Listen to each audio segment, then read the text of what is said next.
naman po ako and make sure ko po na, kasi kapag may work, di ba may food? So, nakakakain pa rin po. And yung tanong ko, Yes! DMRT ka pa rin ba? Kasi ng mga unang mga butihan na yan. Kapag po yung mga alam pang day rush hour.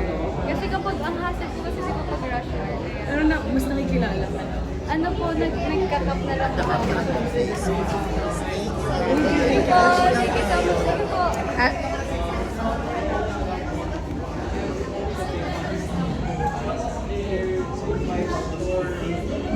Continue a bit lang.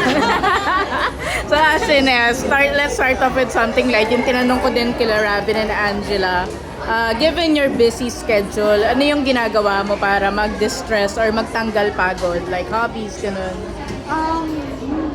Last week, ang ginawa ko, para nag-pilates po ako. Tinatry ko mag-pilates once a week. Yung ba yung ano? Kaya may paano tayo, pa-abs. Hindi, wala nga eh. And bukod doon, matulog talaga at saka mag-chill sa bahay. Kasi parang feeling ko pag lumabas ako, kahit hindi regarding work, parang feeling ko napagod ako. Ang pahinga ko talaga po sa bahay. Kaya yun. Asha, Stay at home.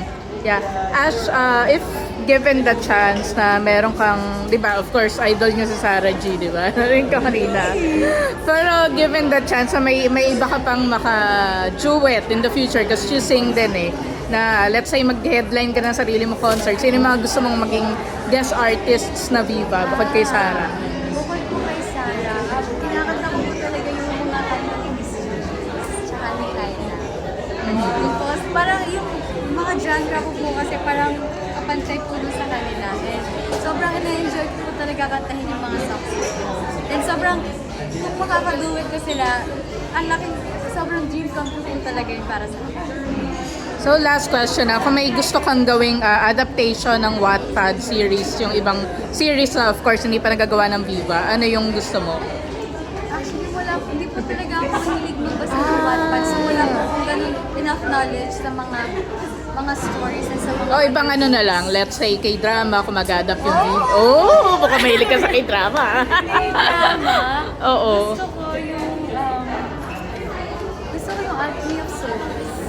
Alchemy of Souls. Wow. O sino ka? Si Naksu o si Mudo? Yeah, napanood ko.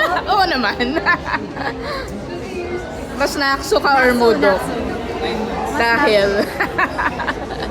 Feeling ko, Gusto mo mag-aral ng swordplay? Yes, oo. Gusto ko yung Yeah. mga ganun. Gusto ko yung mga nag-challenge ako kasi gusto ko makita kung hanggang saan ko yung makayanan. Oo nga no, parang wala pang Fantaseria Viva. Alam na this. Gusto, yung magpapaisip Yeah. talaga. Mm. Yes, yun. Sige. Thank you.